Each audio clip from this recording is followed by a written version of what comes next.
Episode की starting में हम देखते हैं कि रेणुका बॉटल लेके कमरे में आ जाती है। यह देख के परेश कहता है कि तू पानी भरने गई थी या फिर हैंडपंप से पानी निकालने गई थी, इतना समय लग गया देखो। रेणुका कहती है कि अरे वो रिया है ना, उसने खाना मंगाया था बिरयानी, तो मैंने वो चख ली। परेश कहता है इस टाइम पे तूने बिरयानी खाई है, देखो पता है ना इस टाइम पे खाना नहीं खाना चाहिए, तुझे गैस हो जाएगी। रेणुका कहती है अरे कुछ भी बात करते हो यार तुम। फिर परेश कहता है कि वो तो बच्ची है, उसका तो खाना पच जाएगा लेकिन तेरा थोड़ी ना पचेगा। फिर जो रेणुका बात को टाल देती है यह कहते हुए कि मैं भी कहाँ बूढ़ी हो गई हूँ, बूढ़े तो तुम हो गए हो। उसके बाद ये दोनों ही सो जाते हैं। अगले ही सीन में हम सचिन और साइली को देखते हैं, जहाँ पे साइली एक प्लेट लेने गई होती है। उसी वक्त वहाँ पे तेजस आ जाता है। तेजस जो है वो डाइनिंग टेबल पे हलवा पड़ा हुआ देख के अपनी बाइक और रोशनी को बुलाता है। उसके बाद ये दोनों ही उस हलवे को सफा चट कर जाते हैं एक दूसरे को खिलाते हुए। ये सारी चीजें सचिन और साइली देख रहे होते हैं। सचिन को बहुत ज्यादा बुरा लगता है। उसके बाद ये दोनों ही वहाँ से चले जाते हैं और जो हलवा सचिन साइली को खिलाना चाहता था वो हलवा तो तेजस ने रोशनी को खिला दिया। उसके बाद साइली प्लेट को रख देती है और आके सचिन के पास में सो जाती है। सचिन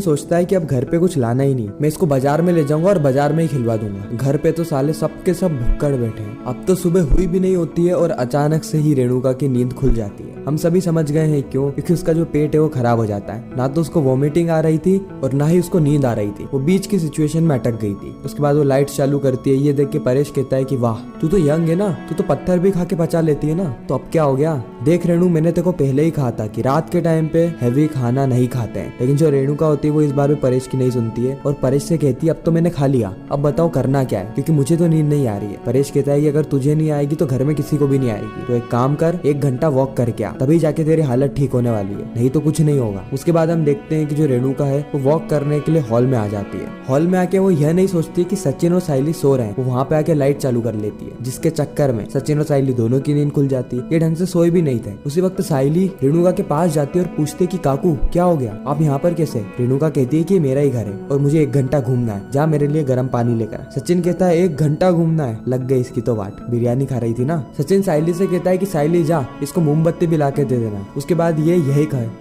उसके बाद ये 1 घंटा मोमबत्ती लेके घूमते घूमते यह कहेगी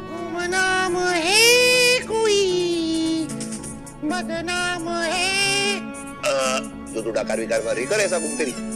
उसके बाद जो सचिन है वो बिस्तर लेके ऊपर चला जाता है, क्योंकि उसे पता है कि ये तो ना ही सोएगी और ना ही किसी को सोने देगी। चलो मूव फॉरवर्ड टू अगले दिन, जहाँ पर हम देखते हैं कि रेणुका रात भर सोई ही नहीं होती है और घर वाले सब इकट्ठा हो गए होते हैं। रेणुका की जो दोस्त होती है वो रेणुका के पीठ पे मुक्के मार रही होती है ताकि जो उसकी एसिडिटी है वो खत्म हो जाए। उसी वक्त परेश कहता है कि मैंने तेको कितनी बार समझाया था ना कि रात को मत खाना, लेकिन फिर भी तूने रात को खाना खाया, वो भी इतना हैवी। सचिन कहता है कि बाबा मैंने इसको देखा था, क्या बिरयानी ठूस रही थी, वो खींच नहीं रही थी, और अब देख ना तो हवा अंदर जा रही है और ना हवा अंदर से बाहर आ रही है। फिर रोशनी रिया को यह कहती है तुमने काकू को बिरयानी क्यों खिलाई। रोशनी मैं तो खुद खा रही थी, आंटी आई तो मैंने बस उनको पूछा। फिर परेश रिया को कहता है कि रिया बेटा तू तो यंग है, तू खाना पचा लेगी, लेकिन इसको देख ये कैसे पचाएगी, इसकी थोड़ी सेहत का ख्याल रखना चाहिए ना तुझे। लेकिन रिया भी किसी की बात कहाँ ही सुनती है। अब तेजस यहाँ पे अपना दिमाग लगाता है और कहता है कि आई तू बिरयानी खा रही थी तो मुझे भी बुला लेती, मैं भी खा लेता रात को बिरयानी, मुझे तो हलवा खाना पड़ा। रेणुका कहती है कि तेको बिरयानी की पड़ी है,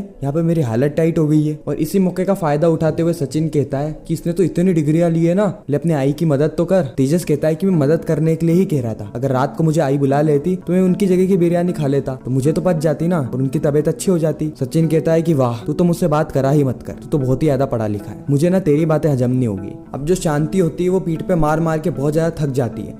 वो कहती है कि अब कोई और मारो ताकि इसकी एसिडिटी तो ठीक हो जाए।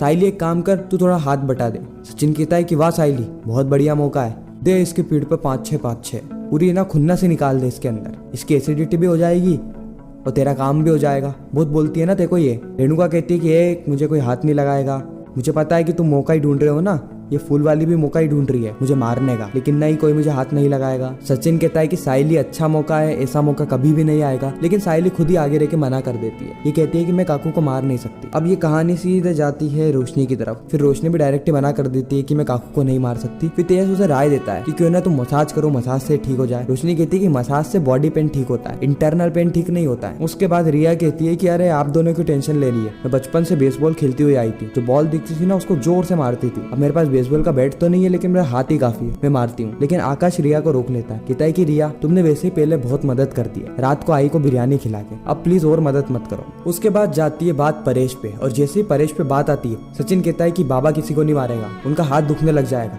और फिर सचिन एक बहुत ही बढ़िया आइडिया बताता है, और वह आइडिया कुछ यह रहता है। नंबर काम करता है, ये खजूर की आई को ऐसा करेंगे ना तो ये ठीक हो जाएगी।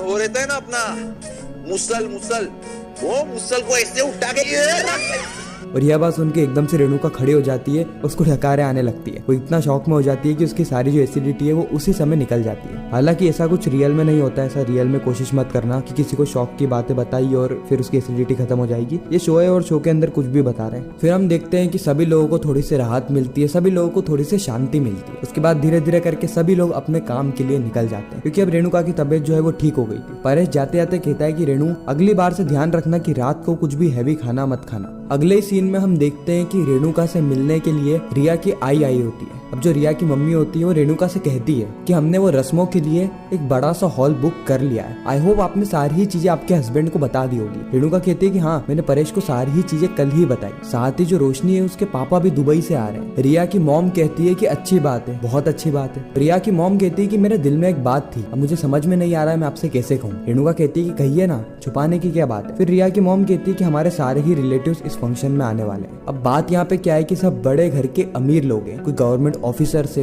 कोई बड़े बड़े बैंक के मैनेजर्स हैं और कोई कॉर्पोरेट वाले हैं, और मैं नहीं चाहती कि उनके सामने हमारी इज्जत खराब हो। रेणुका कहती है कि हाँ कोई बात नहीं, ये तो मैं भी नहीं चाहती। रिया की मॉम कहती है कि आप समझी नहीं, आपको याद है ना कि परेश के फेयरवेल फंक्शन में क्या हुआ था। अब जिन लोगों ने उड़ने की आशा शुरू से नहीं देखा है उनको मैं बता दूं, जो परेश का एनुअल फंक्शन था उसमें जॉय जो कि रिया के फादर है, उन्होंने कुछ कह दिया था परेश के बारे में, और ये सारी ही चीजें सचिन से सहन नहीं हुई, इसलिए उसने सभी लोगों के सामने उसकी कॉलर पकड़ ली थी जॉय की। तो ये सारी ही चीजें जो रिया के घर वाले हैं वो एक नेगेटिव तौर पे देखते हैं। फिर रेणुका रिया की मॉम को यह कहती है, देखिए समधन जी, वैसे तो मेरे 3 बेटे हैं, पर गर्व सिर्फ मुझे अपने तेजस और आकाश पे है। मतलब रेणुका ऐसा सोच भी कैसे सकती है। और उसके बाद वो कहती है कि हाँ मैं बात करूंगी परेश से, और मैं पूरी कोशिश करूंगी कि सचिन इस इवेंट में ना आए। इसके बाद जो रेणुका है वो ये सारी ही चीजें परेश को बताती है, वो भी इतने नेगेटिव टर्म में जो कि लिटरली मेरे को भी सुन के अच्छा नहीं लगता है। रेणुका कुल मिला के परेश को यह कहना चाह रही थी कि किसी भी हालत में सचिन को उस इवेंट में मत भेजना, क्योंकि वो आएगा तो तमाशा ही होगा। अब ये जो सारी ही चीजें ये साइली सुन लेती है, ये किस तरीके से रेणुका सचिन की बदनामी कर रही है। वो सचिन को एक गुंडे से कंपेयर कर रही है कि अगर सचिन आएगा तो सभी लोगों की बदनामी हो जाएगी, घर वालों की इज्जत खराब हो जाएगी, इसीलिए सचिन ना आए। भले ही वो परिवार का सदस्य है लेकिन ना आए। तो एक बहुत ही ज्यादा डिसरिस्पेक्टफुल बात हो जाएगी साइली के लिए भी। और इसी के साथ ये जो एपिसोड है यहीं पर ही खत्म हो जाता है, इस सस्पेंस के साथ कि आगे क्या होगा, परेश क्या निर्णय लेने वाला है। तो ऐसे ही उड़ने की आशा के रेगुलर रिकैप्स और अपकमिंग स्टोरी टेलीविजन से भी पहले देखने के लिए हमारे चैनल को सब्सक्राइब जरूर करें। आपको यह वीडियो कैसी लगी कमेंट सेक्शन में जरूर बताना। अगर वीडियो अच्छी लगी हो तो वीडियो को लाइक करके चैनल को सब्सक्राइब करके ज्यादा से ज्यादा लोगों को ये वीडियो शेयर करना, ताकि हमारी फिर से मुलाकात हो।